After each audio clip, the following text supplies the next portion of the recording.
नमस्कार, आप देख रहे हैं कच्चा चिट्ठा। आपके साथ मैं हूं सबीना तामंग देशमुख। अरविंद केजरीवाल को आज यानी मंगलवार को अमंगल वाली खबर मिली। अरविंद केजरीवाल जब तिहाड़ जेल में अपनी बैरक में मौजूद थे, तब उनके वकील दिल्ली हाई कोर्ट में उनकी गिरफ्तारी के खिलाफ अर्जी पर जज को दलील दे रहे थे।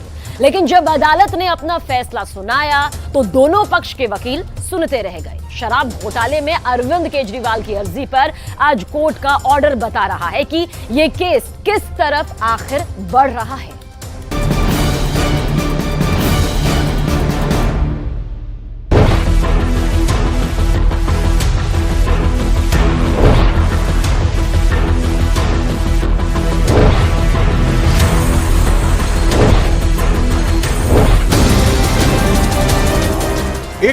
मार्च से तिहाड़ में बंद अरविंद केजरीवाल और उनकी आम आदमी पार्टी की उम्मीदों पर जैसे बिजली गिरी। शराब घोटाले में गिरफ्तार हुए केजरीवाल की गिरफ्तारी को अवैध बताकर दिल्ली हाई कोर्ट में याचिका दायर की गई थी। कोर्ट में केजरीवाल के वकील ने अर्जी दिखाई। दिल्ली हाई कोर्ट बोला, ये याचिका जमानत के लिए नहीं है। केजरीवाल ने कहा गिरफ्तारी नाजायज। दिल्ली हाई कोर्ट बोला बिल्कुल जायज है। केजरीवाल ने कहा राजनीति हो रही है। दिल्ली हाई कोर्ट बोला यह दलील खारिज की जाती है।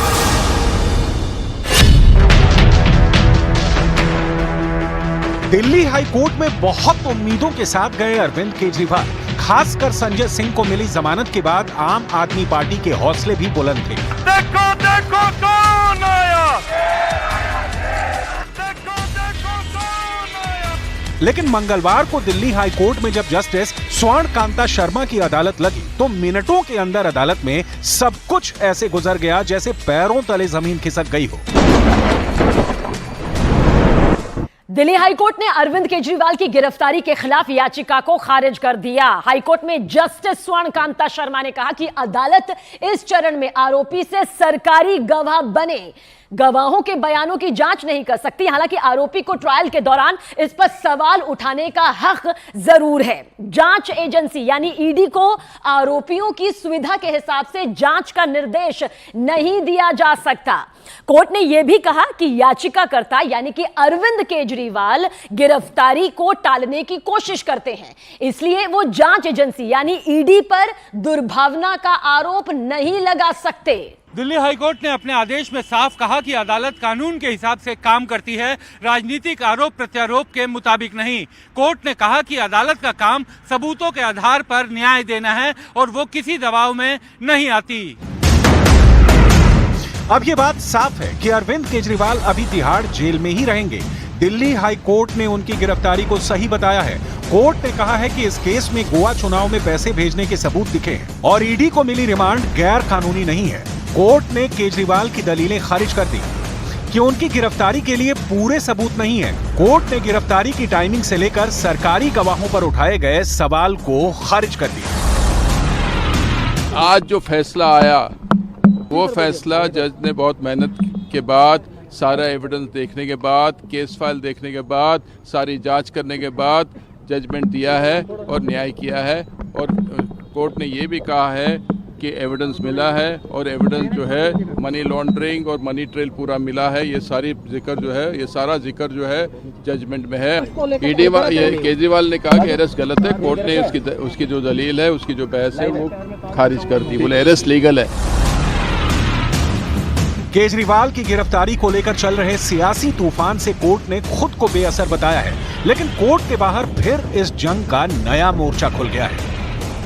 आज जो फैसला हाई कोर्ट का आया है, कोर्ट है, कोर्ट के इंस्टीट्यूशन है, इंस्टीट्यूशन का हम सम्मान करते हैं और हम सम्मान पूर्वक ये कहना चाहते हैं कि हम इस फैसले से सहमत नहीं हैं और इस फैसले के खिलाफ हम सुप्रीम कोर्ट जाएंगे। आज माननीय उच्च न्यायालय ने श्री केजरीवाल के संदर्भ में जो निर्णय दिया है उससे तथ्यों के कठोर धरातल पर आम आदमी पार्टी का अहंकार चकनाचूर हो गया है। गिरफ्तारी के खिलाफ अरविंद केजरीवाल की याचिका पर फैसला सुनाते वक्त दिल्ली हाई कोर्ट की कुछ बातें देख लीजिए। दिल्ली हाईकोर्ट में जस्टिस स्वर्ण कांता शर्मा ने कहा कि अरविंद केजरीवाल का जांच में शामिल ना होना एक आधार है, पर अकेला आधार नहीं, उनके खिलाफ पर्याप्त सामग्री है। अदालत ने यह भी कहा कि कोर्ट कानून से चलती है, राजनीतिक पार्टियों से नहीं। अरविंद केजरीवाल की गिरफ्तारी सुप्रीम कोर्ट के फैसले के खिलाफ नहीं है और ना ही रिमांड ऑर्डर अवैध है। दिल्ली हाईकोर्ट ने अपने फैसले में कहा कि अरविंद केजरीवाल की याचिका में उनकी गिरफ्तारी को सुप्रीम कोर्ट के दिशा निर्देशों के विरुद्ध बताया गया था। हालांकि जज स्वर्ण कांता शर्मा ने अपने फैसले में यह कहा कि इस मामले में अप्रूवर के पीएमएलए की धारा 50 के तहत दिए गए बयान और सीआरपीसी की धारा 164 के तहत दिए गए बयान में फर्क है। इस ऑर्डर से केजरीवाल को बड़ा झटका लगा है। दिल्ली हाई कोर्ट ने साफ साफ कहा कि उसके सामने ईडी की ओर से जो फाइल और सामग्री पेश की गई और साथ में ट्रायल कोर्ट ने जो रिमांड ऑर्डर जारी किया वो 2 लाइन का नहीं था बल्कि रीजन्ड ऑर्डर था। कि ये पूरा का पूरा मामला मनी लॉन्ड्रिंग का नहीं, ये मामला हिंदुस्तान के इतिहास का सबसे बड़ा राजनीतिक षड्यंत्र है। न्यायालय पर राजनीतिक टिप्पणियां मत करिए। और आपने सहमत की बात कही, इतनी बड़ी लानत मिलने के बाद आपको लगता है कि सहमत होने की जहमत वो उठा सकते थे? तो जो कुछ हो रहा है ये इनएविटेबल था, ये अवश्यंभावी था। गोवा चुनाव का जिक्र करते हुए कोर्ट ने कहा कि ईडी ने केजरीवाल के खिलाफ जो भी कोर्ट में अभी तक पेश किया है वो काफी है। हाईकोर्ट से मिले झटके के बाद अब अरविंद केजरीवाल सुप्रीम कोर्ट जाने की तैयारी कर रहे हैं। अरविंद केजरीवाल को 21 मार्च को गिरफ्तार किया गया था और वो 15 अप्रैल तक न्यायिक हिरासत में हैं। इस वक्त अरविंद केजरीवाल दिल्ली की तिहाड़ जेल में बंद हैं। उनकी गिरफ्तारी के बाद दिल्ली में आम आदमी पार्टी और बीजेपी के बीच घमासान वाली पॉलिटिक्स हो रही है। न्यायालय का फैसला अरविंद केजरीवाल जी के मामले में आया है, लेकिन जैसा पिछले कई दिनों से लगातार मैं कह रहा हूं, मैं फिर उस बात को दोहरा रहा हूं पूरी मजबूती के साथ और जिम्मेदारी के साथ कि ये पूरा का पूरा मामला भारत की राजनीति में आजादी के बाद से लेके सबसे बड़ा राजनीतिक षड्यंत्र है। और ये जो केस है सारे का सारा, इसमें ये कहना कि उसने गवाही दी तो केस बना, इसने गवाही दी तो केस बना, ये गलत है। तो बड़ा स्पष्ट है, अरविंद केजरीवाल भ्रष्ट हैं। अरविंद केजरीवाल जेल में रहेंगे। केजरीवाल अभी तिहाड़ में रहेंगे। मनीष सिसोदिया भी तिहाड़ में हैं। सत्येंद्र जैन भी अंदर हैं। संजय सिंह बाहर आ चुके हैं। संजय सिंह की रिहाई के बाद आम आदमी पार्टी लगातार जांच एजेंसियों पर सवाल उठा रही है। देश की सबसे दिलचस्प चुनावी जंग इस वक्त यूपी में चल रही है और वो भी पश्चिम उत्तर प्रदेश के 30 जिलों में। यहां सबसे बड़ा चुनावी समर चल रहा है। पहले और दूसरे फेज में वेस्ट यूपी और रोहिलखंड की कई सीटें हैं और यहां पर चुनाव जीतने के लिए कांग्रेस पार्टी और अखिलेश ने नया दांव भी चल दिया। इसे कांग्रेस का पायलट प्रयोग कहा जा रहा है।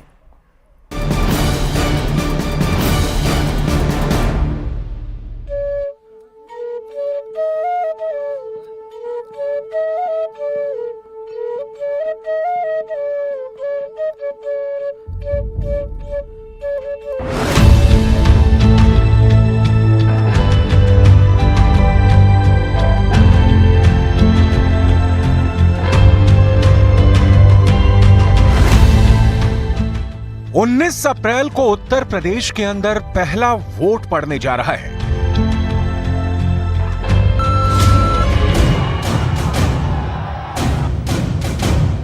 उससे पहले इंडिया अलायंस और भारतीय जनता पार्टी के बीच रैलियों का महायुद्ध शुरू हो चुका है। प्रधानमंत्री नरेंद्र मोदी पश्चिम उत्तर प्रदेश और रोहिलखंड की जमीन को अपने इरादों से नाप रहे हैं और दूसरी तरफ अखिलेश यादव और राहुल गांधी 12 अप्रैल को पश्चिम उत्तर प्रदेश के अंदर एक संयुक्त रैली करने की जबरदस्त योजना पर काम कर रहे हैं। प्रधानमंत्री नरेंद्र मोदी ने पीलीभीत के अंदर एक बड़ी रैली की है और यहां पर देश की जनता के मन को छूने वाले एक एक मुद्दे को और इंडिया अलायंस को घेरने वाले सभी बड़े मुद्दों पर अपनी बात जनता के सामने रखी है। दूसरी तरफ न्यूज 18 इंडिया के रिपोर्टर्स ने रोहिलखंड के पीलीभीत इलाके के कई गांवों का दौरा करके माहौल समझने की कोशिश की है। पीलीभीत के बागीचों में इस वक्त क्या चर्चा हो रही है? पीलीभीत के लोगों में राम मंदिर को लेकर क्या भावना है? राम में है राम, राम चित्त को संभाल लेना, आज के समय के सुनो उद्गार राम है। राम में समाया सारा विश्व जान लेना आप, राम संस्कार कल्पना विचार राम है। मंद बुद्धि अर्थहीन ढूंढ रहे राम जी को। और कुम्हारों से लेकर पीलीभीत की महिलाएं तक क्या सोच रही हैं, ये सब आपको बताएंगे। लेकिन सबसे पहले 19 और 26 अप्रैल की बात करेंगे। ये 2 तारीख बेहद ही महत्वपूर्ण है, क्योंकि उत्तर प्रदेश के अंदर 19 अप्रैल को पहले चरण का और 26 अप्रैल को दूसरे चरण का मतदान है। 19 अप्रैल को सहारनपुर, कैराना, मुजफ्फरनगर, बिजनौर, नगीना, मुरादाबाद, रामपुर और पीलीभीत में वोट पड़ेंगे। वहीं 26 अप्रैल को दूसरे चरण के मतदान में अमरोहा, मेरठ, बागपत, गाजियाबाद, गौतम बुद्ध नगर, बुलंदशहर, अलीगढ़ और मथुरा लोकसभा सीट के लिए मतदान होंगे। पीलीभीत की सीट पर भी 19 अप्रैल को मतदान होगा और यहां पर प्रधानमंत्री नरेंद्र मोदी ने एक बड़ी रैली की है। अगर पीलीभीत जिले के आबादी के समीकरण की बात करें तो पीलीभीत के अंदर 71% हिंदू आबादी है, 24% मुस्लिम आबादी, 0.17% क्रिश्चियन आबादी और 4.17% सिख आबादी है। पीलीभीत के अंदर सिख वोटर को सीधे संबोधित करते हुए प्रधानमंत्री मोदी ने सीएए के मुद्दे को प्रमुखता से उठाया, क्योंकि पाकिस्तान और अफगानिस्तान के अंदर अल्पसंख्यक सिख पीड़ित और उनकी नागरिकता के लिए ही सीएए को लाया गया है। आप मुझे बताइए, मेरे इन हिंदू भाइयों बहनों को, मेरे इन सिख भाई बहनों को भारत अगर नागरिकता नहीं देगा तो कोई और देगा क्या? जल्द ही इंडिया अलायंस संयुक्त रैलियां पश्चिम उत्तर प्रदेश और रोहिलखंड के इलाकों में करने जा रहा है। इस सप्ताह राहुल गांधी और अखिलेश यादव की संयुक्त सभा अमरोहा जिले में होने वाली है। उत्तर प्रदेश में पहले और दूसरे चरण के मतदान में लगभग 16 लोकसभा सीटों पर मतदान होना है और यहां पर प्रियंका गांधी, अशोक गहलोत और सचिन पायलट की रैलियां और रोड शो होने जा रहे हैं। अखिलेश यादव के सामने सबसे बड़ी मुश्किल की बात यह है कि पश्चिमी उत्तर प्रदेश में यादव वोटरों की संख्या उत्तर प्रदेश के दूसरे हिस्सों के मुकाबले काफी कम है।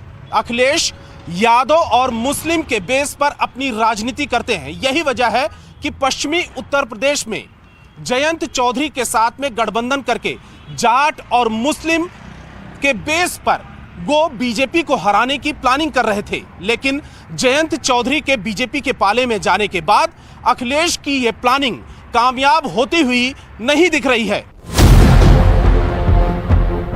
पश्चिम उत्तर प्रदेश में कांग्रेस पार्टी ने एक और बड़ा दांव चला है और ये दांव क्या है, इस पर हम बात करेंगे। लेकिन सबसे पहले हम रोहिलखंड के माहौल को जानने के लिए पीलीभीत का दौरा करेंगे, जहां पर कई गांवों में हमारे रिपोर्टर्स ने दौरे किए। चुनावी मौसम है और हर तरफ चुनावी चर्चा भी हो रही है। चाहे फिर आप कोई भी काम करें, ये मछली पकड़ने के लिए जाल बना रहे हैं। किस तरफ है हवा? ये हवा इस समय मोदी जी का है। मोदी जी पे वोट किसको देना है ये पता है। आप कह रही हैं रोजगार नहीं है, आप कह रहे हैं बंदर हमला करते हैं, आप कह रही हैं बाघ हमला करते हैं, फिर भी वोट मोदी को इसलिए देंगे क्योंकि जब मोदी आए तो हमारे यहाँ कभी लाइट नहीं था। मैं यहाँ की लड़की हूँ और यहीं पे मेरी शादी हो रखी, लेकिन बिजली कभी नहीं था। जब मोदी आई तो हमारा हर घर में बिजली पहुँचाया।